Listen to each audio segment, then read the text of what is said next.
Good evening. I'm Lonnie Stonich, the Executive Director of FAN, and I'm excited to welcome you to this Sunday night conversation between Maggie Smith and Megan Stielstra. Thanks for taking the time to attend.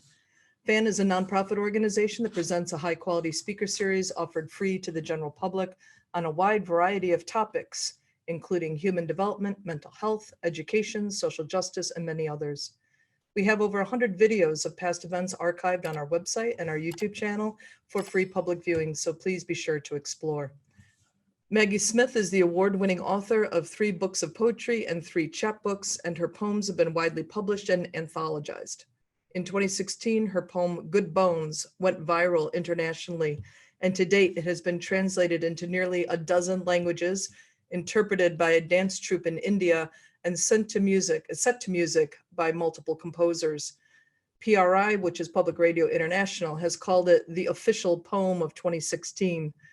Ms. Smith's new book, Keep Moving, Notes on Loss, Creativity, and Change, is a collection of essays and quotes that she began writing while going through a divorce, posting them on Twitter as a daily positive mantra to get through a very difficult time. Her readers connected with her brief, clear expressions of hope and vulnerability, and in turn, she felt the shift in her own stance and frame of mind. Keep Moving's initial release was delayed by COVID, and in some ways, perhaps that's a good thing. This book will be a balm for so many people whose lives are upside down.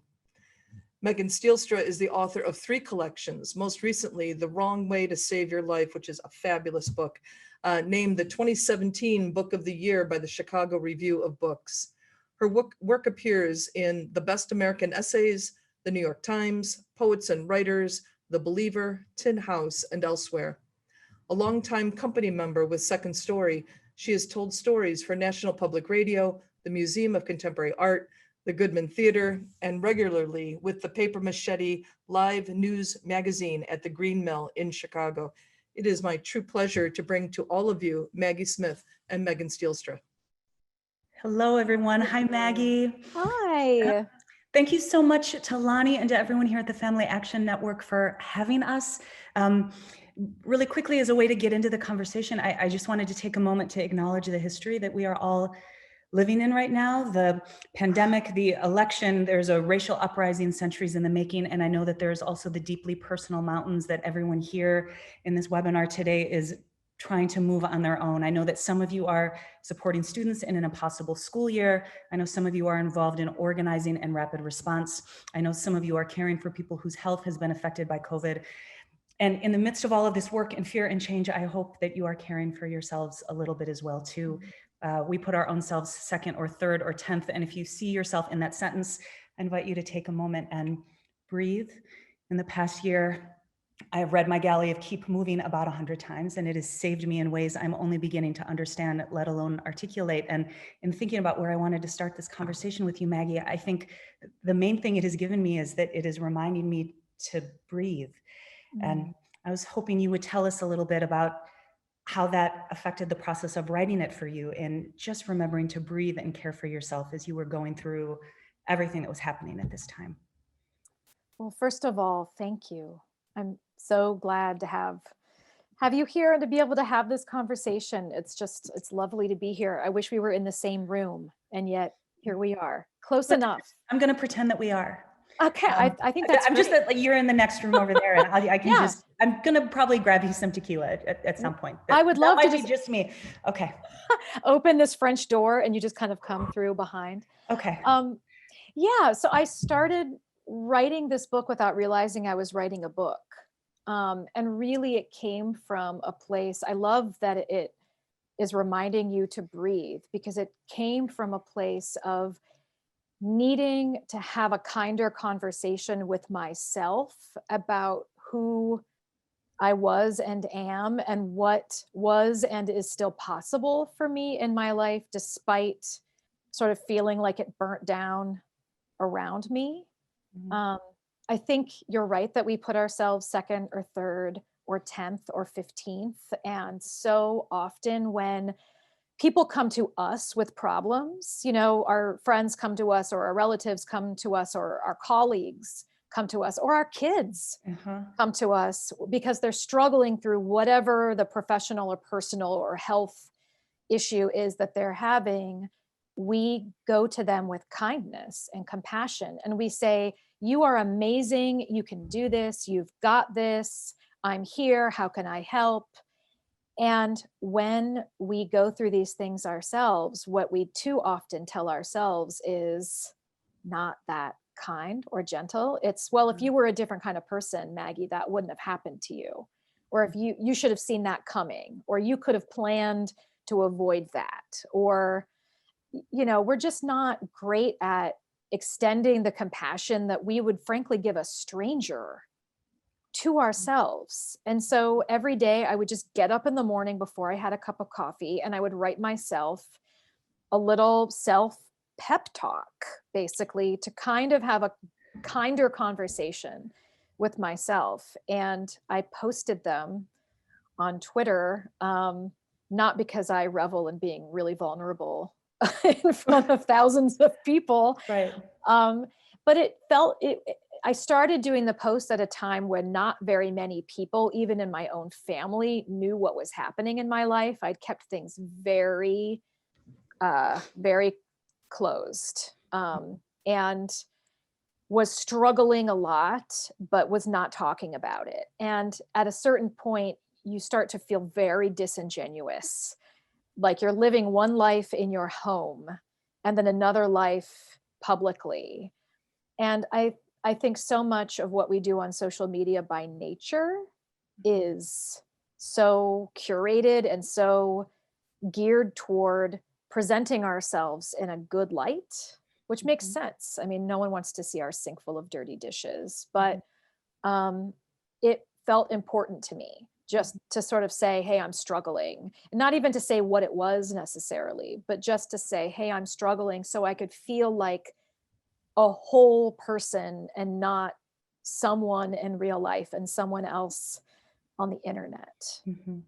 I'm wondering how that, just the idea of sitting down to write it, not just say for yourself in a journal, but with the idea that it was going to be read by other people, maybe even at first 10 or 100 people before eventually it became the thousands and tens of thousands that it became. But just thinking about what you were just saying before about how to our friends we're very kind, but not to ourselves. And I'm wondering how just writing it for an immediate audience might have changed how you were speaking to yourself. Yeah, I think I didn't think too much about it in the beginning, because you never really know when you tweet something, for example, how many people will see it. It might just get 5 likes and disappear. You really don't know. Mm-hmm. And so I don't think for the first time I did it that I thought too much about how public it was, but I realized it within a couple of days that even though these were notes to self and I was writing to me, that they were being spread sort of farther than I thought they would be. And that did affect the way that I wrote them. I mean, if Good Bones taught me anything, it's that you don't know how many people are going to read something that you've written. And you have to be prepared for no one to read it or everyone to read it. Right. Because and it has to not matter. Because Good Bones is when that first went viral, that was sort of your first experience of something spreading with that kind of swiftness. Yeah. What was the context under which you wrote Good Bones? Because that one you just sat down to write for yourself, right? Not thinking of a wider audience. Yeah, no, I just wrote that as I write every poem, which is just a conversation I'm having with myself in my mind that ends up on paper. So when I'm writing a poem, I don't think about audience because I can't. I think it would be really dangerous. And if I had thought at all about how many people would end up reading Good Bones when I was writing Good Bones, I never would have finished the poem because it never would have been good enough to be read by Meryl Streep. Like, it's just, like they're never going to write something you're going to be satisfied with. The only way you're able to release something into the world is that you're not thinking about people waiting for you to do so. Right. And so that actually was really good practice because it taught me in a way not to worry too much about it either way, because even when you're read widely, not everyone will understand your intent. Not everyone will like what you're doing. And if you think too much about it, it will completely paralyze you as an artist. And so, yeah, one thing I learned very quickly after Good Bones went viral was I have to kind of pretend that didn't happen, because it will make it really difficult for me to write going forward if I think about all of those people. I have to just be still having the conversation with myself, and I have to kind of put blinders on and not think about that. And that's how I try to write in general, not to think.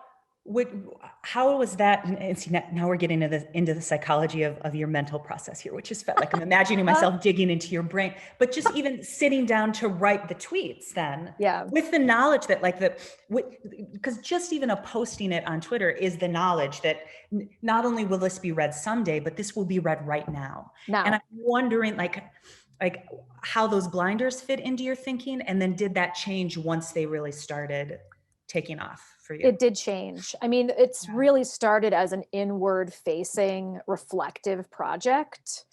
And the you continued to be me through every single post, but it would be disingenuous for me to say, oh, I didn't think about it at all after Lin-Manuel Miranda started sharing the post. Like, no, I definitely thought about it. Like, it's a lot more, it's just more pressure, frankly, when you write something quickly, usually in bed before you've had a cup of coffee, and you know there's a decent chance that people you really admire for the art that they make or the work that they do in the world might be reading it, let alone sharing it and finding worth in it. So yeah, I mean, something definitely happened in those first weeks where I thought, oh no, and some of the same ways that Good Bones became kind of it almost feels like public domain work to me now, where it started out being really about me and my kids. And now it doesn't feel that way at all. It feels like a very general poem that is sort of about everyone. The posts began very personal, almost like I was sharing a diary entry. And very quickly, I had to kind of change my thinking about them because of how they were being shared, and the response I was getting from people, and the conversations that they were sparking between me and some people I knew, and also just people I didn't know. I mean, who can respond on Twitter or send you a DM or email you via your website or whatever. And that was honestly really overwhelming. And it's still an overwhelming part of social media, that like instant access that we have to one another. And luckily, I think I feel very lucky to be in a sort of community on Twitter where 99% of the time that interaction is really kind and buoying and helpful, because there is a lot that happens in that space that, as we see this election year, can be really toxic and misleading and scary and the opposite of everything that we want our lives to be. To everybody listening here, to those of you who are entering social media conversations with kindness, just know, please, we see you and we love you and thank you. And this brings me, it's interesting because thinking about how this connects with Twitter, I've been thinking a lot about this in Zoom conversations and Zoom events like this and Zoom readings like this. And I know that you're now doing a Zoom book tour as opposed to an in-person book tour, but she's just even the physical setup of this, like visually what I'm seeing on my screen right now is just you. Yeah. And so this is just you and I talking, just like it was last week when it was only you and I talking when we were talking about what we wanted to talk about today. Or sometimes when it's just you and I talking when I text you late at night because you're my friend and I feel sad. And right now we're having this conversation and I can't see anybody else. So it makes me wonder, like, because I can't see people, am I going to get into some stuff with you that I don't want to really share with anybody else, and what that might mean? It is tricky, that the idea of having, I mean, I've joked that the posts were notes I wrote to myself that a lot of other people were eavesdropping on. And sometimes social media and Zoom can have that feeling, because if we were sitting on a stage right now, able to see people in the audience, maybe it would change the sort of tenor of the conversation, because you would feel on display. But when you're I do think we're sometimes emboldened in good ways and in sometimes not so good ways, to say and do things in a sort of virtual space, because we aren't actually there, and it doesn't feel as human and immediate. Yeah. And I think that's a big conversation with Zoom right now, is so often people are saying, well, it doesn't feel as immediate, and I have Zoom fatigue and I can't be in physical space. But there are times that I'm feeling like, just because I'm not aware of a wider audience and it's just me and this one other human being, there is a different kind of intimacy. I've been thinking a lot that the designer Frank Chimero has an essay about this, and he talks about how when you put something out into the world, like whether it's a design or a poem or a comic or a story, it no longer belongs to you, it belongs to the people who are carrying it. And I'm sure there are many of us listening right now who do feel some ownership of Keep Moving, because we saw the tweets at certain times in our life. Say, for example, the first time I became aware of them as a follower of yours, it was shortly after Thanksgiving in 2018. A dear friend of mine had just been in a car accident. There were a lot of health complications. I was trying to book his parents' flights in from out of town and take care of his house and take care of him and take care of my child and my job and all of these things. And then I logged onto Twitter at one point, and what I read was from you: today's goal, write breathe on your to-do list, write blink, write sit and eat, then cross everything off. How satisfying. Give yourself credit for living, keep moving. And I remember reading that and being like, oh my God, thank you. Yes. Okay, I'm just gonna sit here and breathe a minute. I'm gonna remember that I live in a body. My best friend is a yoga teacher, and she's always calling me from Oakland and being like, I see you on Twitter, you're not breathing. But anyway, I remember- Your shoulders are here. And I know. Yeah. Right. And, but I just remember breathing after that tweet. And I literally felt like you, and I've since read this in so many different reviews of the book, as though you were kind of reaching through time and talking just to us. And I'm wondering, just as a random sidebar, do you remember what was happening in your world when you wrote that one in particular? I remember those placements. I don't in particular remember every single one, because it really was every day. But when I look back, that one I know is early. And the fact that you say it's November, that seems right to me, because I was struggling so hard, like October, November, December, January. If I look back at the ones from those months, if I made one of those little word clouds for those, there would be so much of the word anger and the word fear and the word grief. And just even the word struggle, I think, would come up a lot in those first few months. And then if I look a little later, like say 9 months, 10 months later, I would see a lot less anger, which is good. And a lot more of like the word light, and maybe the word possibility, and maybe even the word freedom, or I love talking to poets. This is so great. Okay, keep going.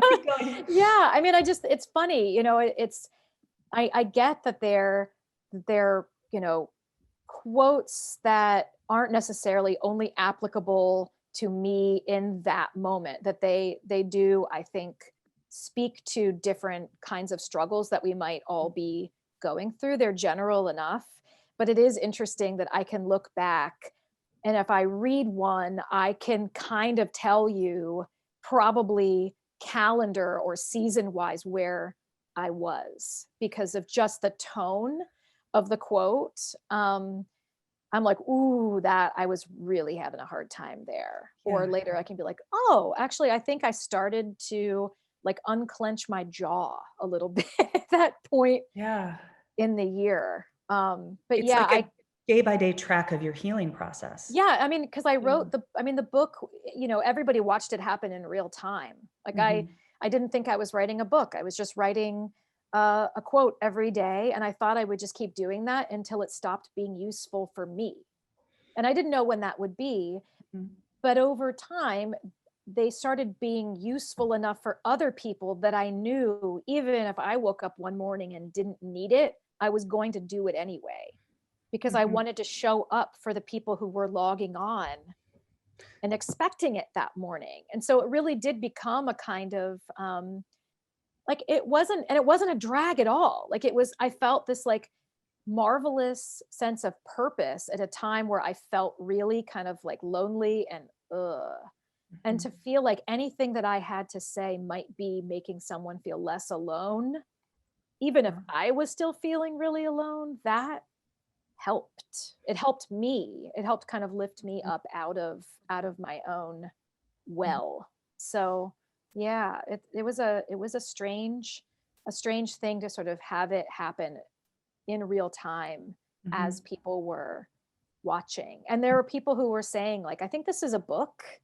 Maybe this should be a book, which is typically not how I write a book. I don't usually need someone to tell me that I'm writing a book. Right. But I was kind of the last to know that I was writing a book in this case. It happened pretty organically. When in that trajectory, like if you started doing these tweets like fall of 2018, I first saw it at Thanksgiving at that time. When in that trajectory did you start to have kind of an inkling of that? And then how did this turn into a manuscript in your head?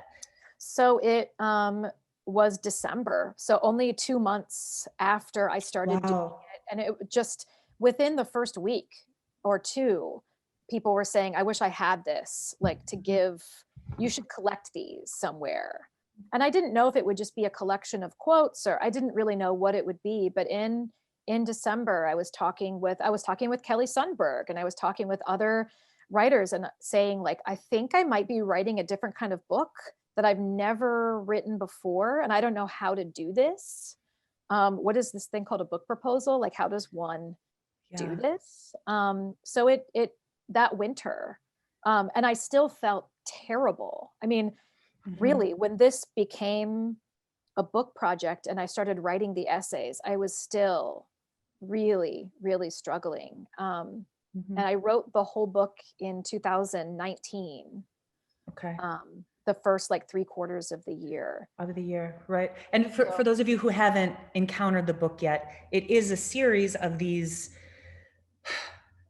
affirmations that Maggie wrote every day via the tweets, but there are also 6 essays that move, 6, right? 6 essays that move within the body of the work and kind of explain the growth of that healing over time. I also, Maggie mentioned the memoirist Kelly Sundberg, who both Maggie and I are dearly in love with. So get thee to your independent bookstore and get your hands on her work as soon as as soon as you can. The second time, and to me, that this really kind of illustrates the expansiveness of what this book is about, right? Because when I first encountered the tweets, I needed them because I was going through this just really intense moment with a dear friend, and who I didn't know if he was going to make it, right? So there were questions of loss that I was asking myself in the case of friendship and health, right?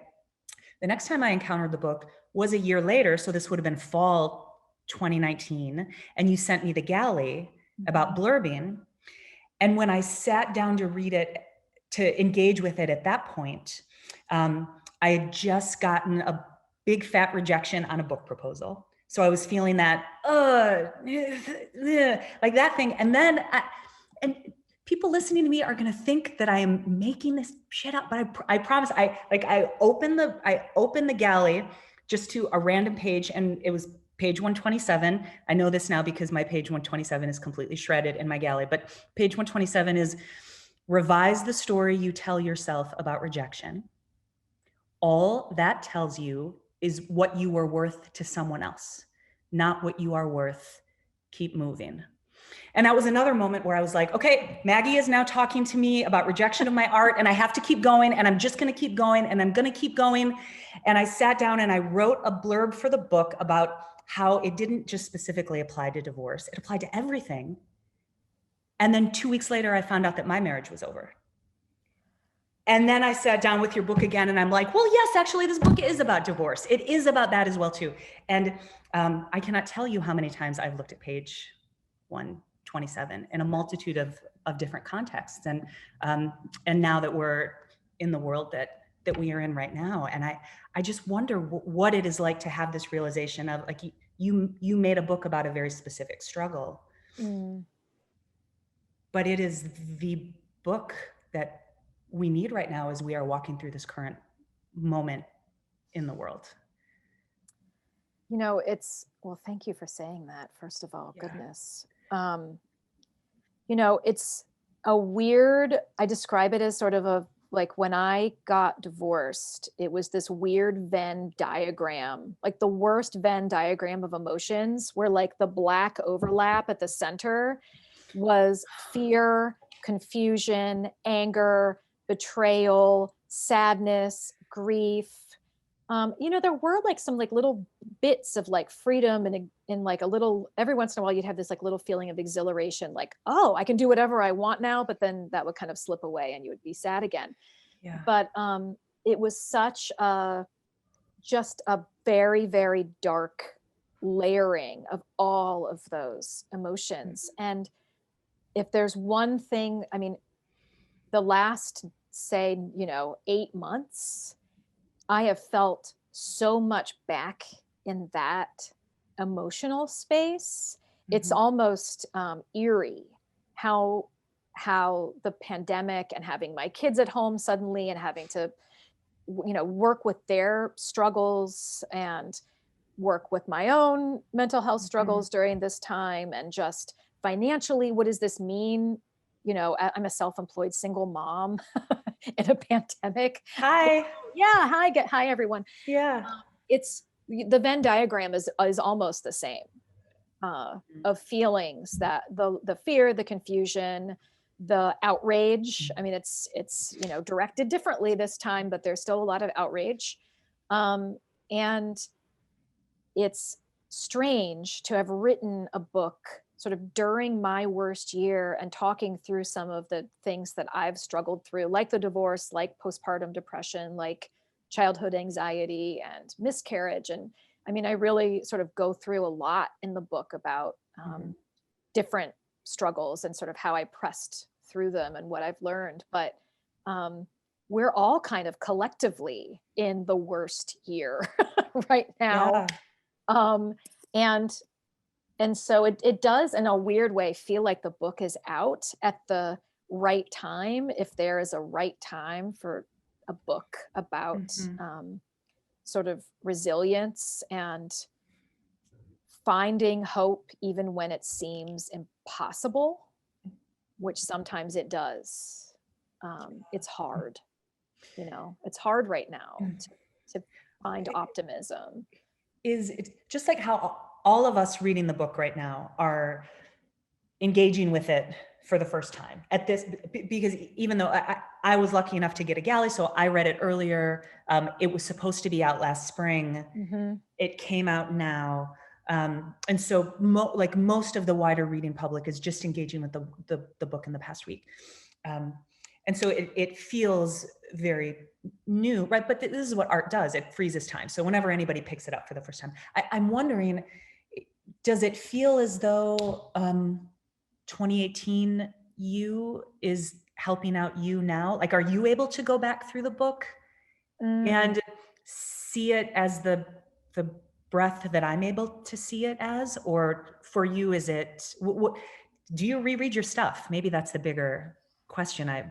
You know, it's funny. I haven't been doing a ton of rereading, but I've been reading from the book as part of events. And so there are definitely spaces where I read through an essay. And in particular those, because I didn't share those with people publicly. I mean, some of the quotes in the book were shared widely because we ended up pulling the sort of the ones that seemed to be people's favorites for the book. And then I wrote a bunch of new ones. So plenty of the quotes in the book were never posted on social media, but the essays are completely original. And so, you know, I wrote them last year, and now that I'm going back and reading them again, it's really interesting because I am in a different headspace. And despite the hellscape of 2020, I still feel better than I felt in 2018. And I think my I'm surprised to see that some of the strategies that kind of got me through 2018 and 2019 are helping me through 2020. And some of that is just, self-compassion, talking to yourself the way that you would talk to your best friend, and not, not judging yourself for the way that you're feeling, and having a kinder conversation with yourself about your life, and also just not defaulting to worst case scenario thinking. I mean, I really scrubbed that out of me in 2018. I just had to function. I had to change my mindset pretty drastically from a stance of I don't know, I would say I was a little cynical. And I just couldn't afford to be cynical anymore. And so I feel like that was pretty good timing to get myself over that, because I need need the light that I was able to access then. I need it now. Like I need it desperately now, and my kids need it. Yeah. Yeah.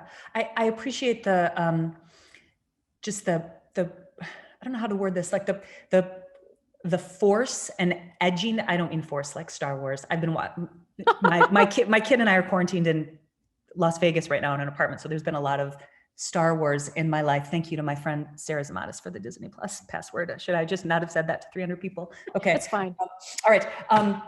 But just to think about things that I get frustrated sometimes when ideas are often classified in self-help sections, when really they're things that we all need. And so what does it mean to dig into those with investigation and interrogation and like a real inquisitiveness about language. And so in thinking about yourself as a craftsperson here, I'm really interested in like how you sat down to make the tweets versus how you sat down to make the essays that accompany the book. And then how was that a different process than when you're engaging in poetry? Now, of course, in all of those different forms, I've been engaging with your work for so long. I still hear your voice. It is there, but these are all very different forms. And I'm hoping you could speak to that a little bit for us. Yeah. So I tend to default to poetry. That's like, just like I default to Garamond 12 as my font.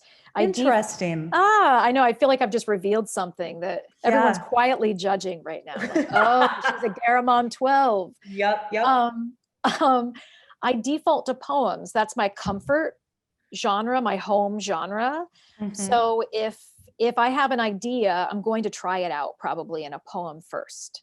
And if it doesn't work, I will go elsewhere and see if I can find a different kind of container. Wow. What I found working on essays is I would try to write a poem, and then I would feel like I was in an extreme tiny house. And I was bumping my elbows, and I couldn't say what I wanted to say, because my poems, by just the nature of my poems, is that they're pretty brief. My poems tend to be pretty small. They tend to be sort of crystallized moments, very metaphor centric, not super talky or narrative or storytelling. And so there's only so much you can do in that kind of poem. The limitation isn't poetry. The limitation is the kind of poems that I write. And so if I can't make it work, then I have to think about like venturing to the right hand margin, and like, what does that extra real estate offer me? And what I found writing the essays was I had so much fun, despite the fact that I didn't get to use line breaks, which is probably my favorite tool in my toolkit as a poet. It felt really good to be able to just say the thing and then maybe give a backstory or go in a totally different direction and not worry about keeping it so tight. I felt a lot of freedom writing these essays. Yeah. On the other hand, I felt zero cover. In workshop, we're taught that when you're talking about the speaker of a poem, even if it's I in first person, you never say the writer. If I have a poem, Good Bones, for example, the I in that poem is not me. It is someone very close to me. It's a mother's speaker, but it's not Maggie Smith that you see at Kroger or, at, walking her dog. There is still this, even if it's like 2 inches of cover and the person is standing sort of right in front of me, there is still a speaker that is not quite me. And I just didn't realize the shelter that provided from a craft standpoint until I started writing these essays in particular, and the essay that I wrote for Modern Modern Love, love. Yeah. and just wrote as me, the person you see at the library with like, like a wrinkled shirt and 2 unmatched socks. Like it's just me. And this book, I mean, Keep Moving is the most of myself I've ever put into a single book ever. I tell stories about my real life and my real children and my real parents and my real home and my real marriage. And it's terrifying and exhilarating in the same way that like all kinds of loss, I think, are, which is you kind of give the thing away and you just have to keep your fingers crossed and hope that people read you warmly and compassionately and generously, and so far I think most people are. Yeah. And am I right? I'm thinking about what you said earlier, that about writing in the tweets about the experience of struggle that you were having without being explicit about what that struggle was. And am I correct that it was the Modern Love essay, which, sidebar, everybody get thee to Google and get your hands on that piece. But that was the first time that you did explain publicly what you were experiencing. And so it was the essay form that let you do that. Or do you think you're going to keep making essays? What are you making now? I'm working on a collection of essays right now. I'm also working on a collection of poems right now. So now, I mean, it seems like my brain is really excited about the different formal possibilities and just the different narrative possibilities. And I expect that I'll be toggling probably for some time. Yeah. Okay. There's so many things I want to ask you. I'm interested, just coming back to the craft and language, right? And before you were giving us just all these different words about different emotions that you were experiencing. But I've also heard you talk about verb tense and what that has and just even how the structure of language has influenced your healing process. And I'm wondering if you might offer our listeners a little bit of that. And I can get more specific if you're like, wait, Megan, what were we Where are you going when we were talking about that? Do you remember the I have to and the I get to? I have to and I get to. Yeah. I mean, I've been trying. I mean, so much of the book really is about, I think for me, reframing experiences and specifically reframing negative experiences as possibilities to be changed, to allow yourself to be changed in a way that could end up being positive. And I don't mean that, I hope that doesn't sound very Pollyanna. Like, I don't mean that nothing but, every bad thing is really good. No, it doesn't mean it balances the scales. Like, getting something out of a negative experience doesn't make the negative experience worth it.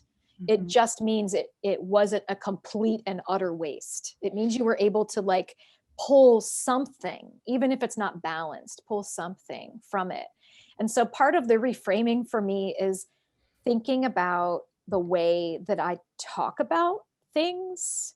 And so, this year I have said a lot of like, oh, I have to do this. Like, oh, I have to sit with my kids because they're home learning on Zoom, or I have to do book events on Zoom because I can't get on an airplane, or I have to, so much of it's just, I default to, I have to do this. Like it's some sort of obligation.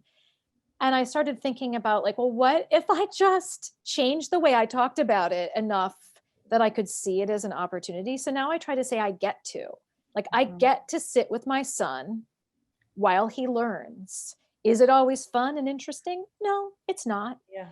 But I didn't have access to his school day before this, because of school shootings, I wasn't even allowed to go into his school. Mm. You know, I would have to drop him off at the door. I didn't get to see the art on his classroom wall. I didn't get to see his little cubby. We stopped having open door access at our school, and I understand that. So, but now we're on the opposite end of the spectrum, right? We're like, school is in my home. Yeah, yeah. And I'm trying to see, even though it's so, you know, is it inconvenient? Yes. Does it throw a wrench in the works for working parents, regardless whether you freelance or go to an office? Yes. Is it hard on the kids? Yes. Is it nightmarish for the teachers sometimes? Yes, it is. But I'm trying to at least reframe it in a way that says, I get to hear him read aloud. I get to watch him do a writing activity. I get to hear him interact with his classmates. Like, I get to have this conversation with you from my home. Yeah. You know, which means that I have more access to my family, and my dog is in the next room and she'll get a walk when we're done. And so, just not that everything balances out, but just rethinking the way that we talk about things so that we are trying to sort of like lean toward the light when possible. Yeah, yeah.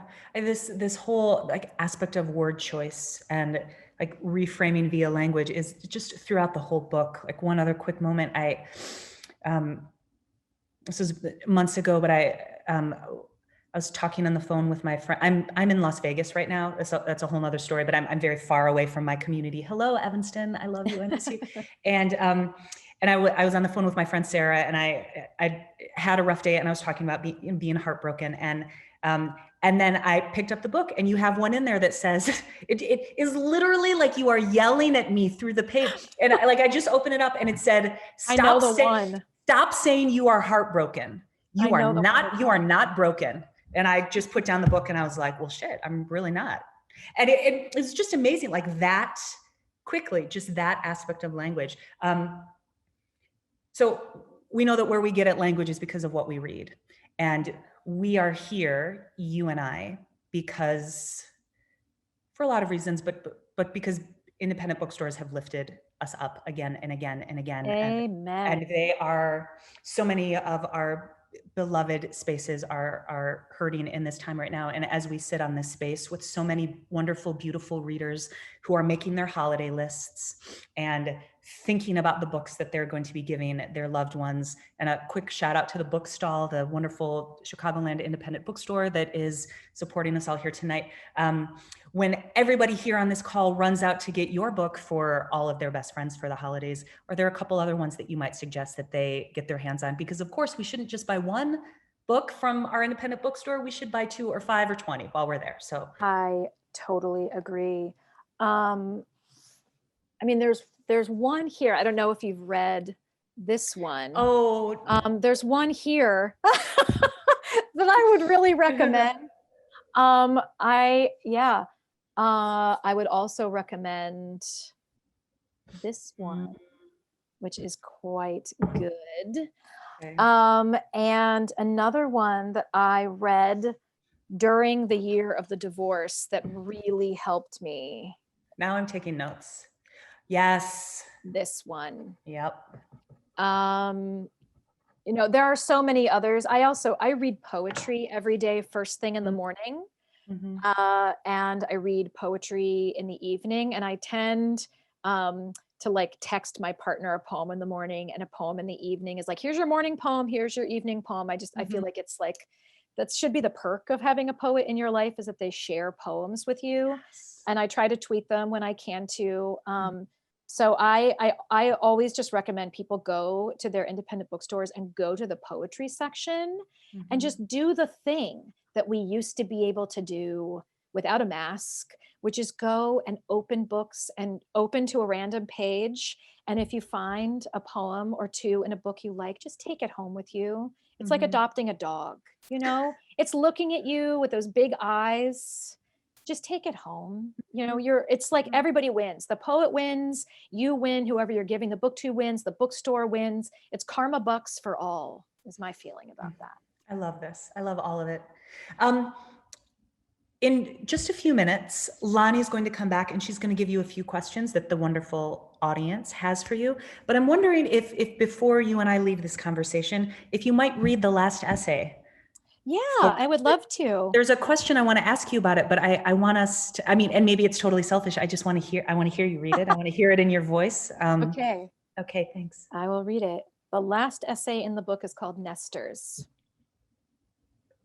When my daughter was in preschool, she wanted to know everything about the world. At ages 3 and 4, she used every short drive to the post office, the library, or the grocery store to ask me big questions from her car seat behind me. What is the earth for? What is the future? What is the past? Where was I before I was in your belly? I could almost hear her mind whirring, unable to shut itself down. I had an old MacBook that did that until it burned my lap. Some nights she couldn't turn the thoughts off. I remember those difficult tuck-ins. I told her, thoughts are like birds. Some just fly away, but others nest. Our thoughts are nesters. They don't want to leave us, and they make themselves right at home. I knew what she must have been picturing. Winged thoughts gathering twigs and ribbons, and even because we'd seen it once, scraps of plastic grocery bags. Winged thoughts weaving a home for themselves in her skull. I told her the truth as I knew it, that her head is such a beautiful place to live, more beautiful than any sycamore, maple, or oak, that no wonder nothing wants to leave her, nothing and no one, least of all me. I come from a long line of women whose thoughts nest and stay. I hadn't thought about it this way until having children of my own and seeing myself in them. Parenting is like holding up a funhouse mirror. You see some of your best in your children, but you also see some of the rougher parts, exaggerated. I see my own worry, its face huge and distorted. After my ex-husband moved out of the house, my son regressed. He expressed his sadness and anxiety as anger during the day and as fear at night. This child, who had never needed a nightlight, was suddenly terrified to be left alone in his bedroom. I'd lie with him and try to fill him up with good thoughts. Pancakes for breakfast on Saturday and gym tomorrow at school. Ice cream from that little shop at Holden Beach, beaches and cream, and hikes in Old Man's Cave. He'd say, I'm trying to think the good thoughts, but the bad thoughts always push them out of the way. I understood the power of bad thoughts. For most of my life, even as a child, I used pessimism as self-protection. My thinking was this: if I expect the worst and the worst doesn't happen, I will be pleasantly surprised. But if I expect the worst and the worst happens, not only will I be prepared, but I will have been right. I do so love to be right. I even thought that optimism was at odds with intelligence. It was so naive to expect the best, wasn't it? Those people were bound for disappointment. Didn't they know how the world actually worked? I once wrote in a poem that the future is empty. The poem was inspired by one of those questions my daughter asked me when she was in preschool. And this is the poem from my book, Good Bones. It's called Future. The epigraph is her question, what is the future? Everything that hasn't happened yet. The future is tomorrow and next year and when you're old, but also in a minute or two when I'm through answering. The future is nothing I imagined as a child. No jetpacks, no conveyor belt sidewalks, no bell-jarred cities at the bottom of the sea. The trick of the future is that it's empty. A cup before you pour the water. The future is a waiting cup, and for all it knows, you'll fill it with milk instead. You're thirsty. Every minute carries you forward, conveys you into a space you fill. I mean, the future will be full of you. It's one step beyond the step you're taking now. What you'll say next until you say it. What I mean is that the future is empty, even though we tell ourselves we've already filled it. We plan as if somehow those mental blueprints fill the future. We have to imagine some control over it so that we can bear going there into the great wild beyond. But the truth is, it's impossible to predict. The life you've lived for the past 5, 10, or 20 years may not be the life you live 5, 10, or 20 years from now. The partner you expect to be there may or may not be there. The work you do now may change. The money you're saving, the house you're paying down, the apartment you hope to keep, the children you're raising. You see what I mean? Is it freeing or heartbreaking? comforting or terrifying, or all of it all at once. When I was married, I'd thought of my future as being full. I imagined growing old with this person. I imagined our kids growing up, going off to college. I wondered if we would downsize when they moved out, or if we'd keep the house so the kids and their families would have a place to sleep when they visited us. But the future had always been empty. The future is no emptier for me now than it was when I was married. It's no less uncertain. There was never a guarantee that we would stay together or that either of us would live a long life. There was no guarantee that we would be in rocking chairs on a porch somewhere talking about our grandchildren. The difference between my married future and my future alone is just that. I alone have to reimagine, re-envision, yes, revise what might fill it. This life is no longer a group project. Something unexpected and frankly life-altering happened when my marriage ended. I realized I could no longer afford to be a pessimist. I could no longer allow my worst thoughts to gather twigs and ribbons and make a permanent home in my mind. I realized pessimism wasn't going to get me out of bed or get the coffee made or pack the kids' lunches or do the laundry or make my deadlines. It wasn't going to help me or my children. And so in a very dark time, it occurred to me that being optimistic moment by moment was a gift I could give myself. Even if whatever I'm hoping for doesn't materialize, I'm feeding my spirit in the meantime. I'm not poisoning the present with worry or despair or defeatist thinking. So today I think of myself as a recovering pessimist. I know that optimism is not at odds with wisdom. It's quite the opposite. I think of cynicism as cool but lazy, while hope is desperately uncool. It has sweaty palms and an earnest smile on its face. What I know to be true is that one hopeful person will accomplish more than 100 cynics. Why? Because the hopeful person will try. I've written that the future is empty, but I could say it another way. The future is full of nothing but possibility. Again, is that freeing or heartbreaking, comforting or terrifying? The next 5 minutes of your life could be one thing or a million other things. You can choose to keep reading this book or not. Are you still here? I hope you're still here. You can make tea or you can take a walk. You can tell someone you love them or you can tell someone it's over. You can put your house on the market. You can go back to school or start looking for a new job. You can decide to love the person you have, the person who sleeps beside you, the person you see in the mirror. The future is empty. How will you fill it? What kinds of thoughts will nest in you? Despite grief and uncertainty, trauma and loss, collective and personal, I carry hope with me, and I hope you do too. I hope you're pushing forward, refusing to go back to the cluttered past. Yes, the past is full, a hoard, and some of the things back there bring us comfort because they're familiar, but we can't go back there. Even my kids know this. Once you turn 6, there's no being 5 again. My daughter's 3rd grade teacher, Mrs. Allen, talked a lot about what she called the power of yet. She'd tell the kids, you have not learned that yet. She'd say, you don't know how to do that yet. I think about this now as I create a new life for myself. I'm not at home in this life yet, but living is a hopeful act in itself, a choice we make daily to be, to keep being. I'm apprenticing myself to hope and learning as much as I can. I'm making space in my mind for the good thoughts so they can nestle in and sing.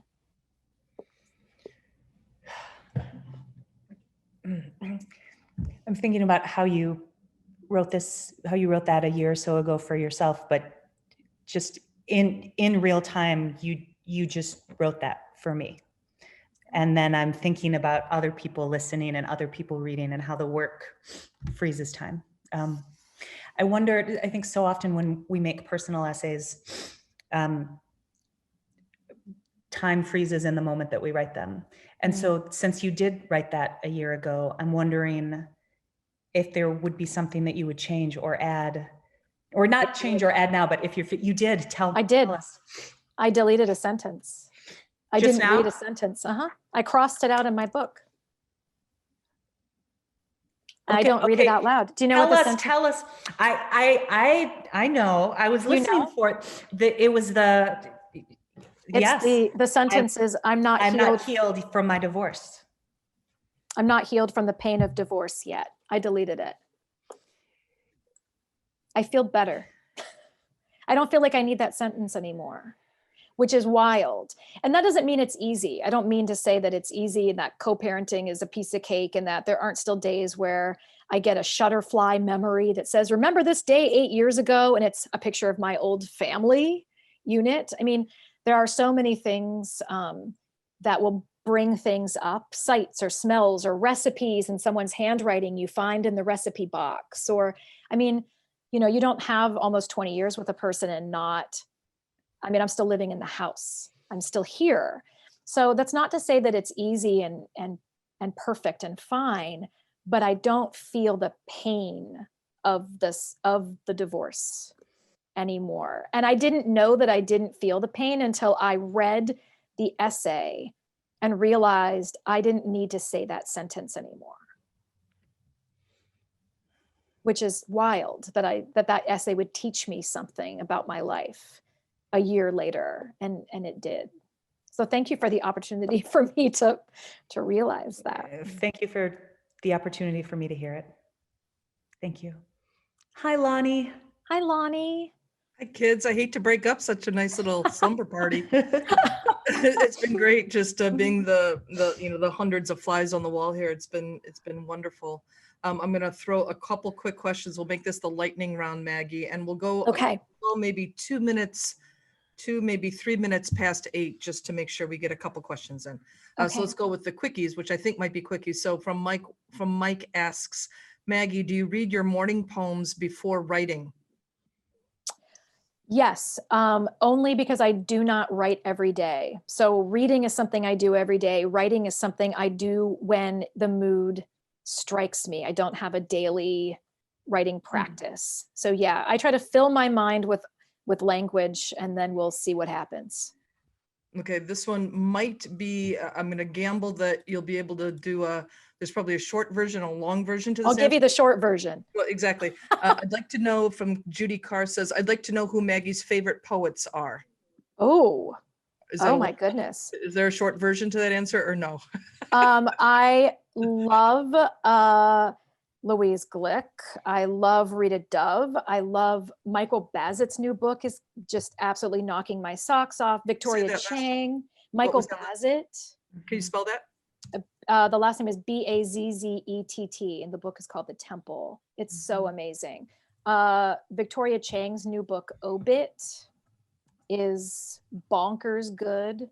Anything by James Wright or Yehuda Amichai, those are like two of my always go back to. I have so many. I mean, it's yeah. And I know this is a Maggie question, but can I lift up the work of Chicago poet Nate Marshall? Oh, for sure. He was just nominated he just won the 21st Century Award from the Chicago Public Library. His new book is called Finna. I'm sure the bookstall has it. It's amazing. Yeah, we love Nate Marshall. We actually hosted when Louder Than a Bomb first came out years ago. Yeah. We hosted Breakbeat poets.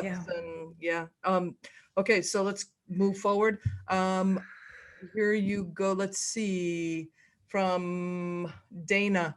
Sometimes keep moving for me is a natural response to loss of parents, best friend, home, and divorce. Seems like a way to avoid grief.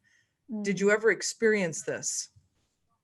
No, and I think maybe it's because I remember someone sort of jokingly saying early on, do we really have to keep moving? Can't we just sit still? And I thought, well, first of all, I'm only talking to myself, so you don't have to take any of this. If it doesn't work for you, this is just what I'm doing.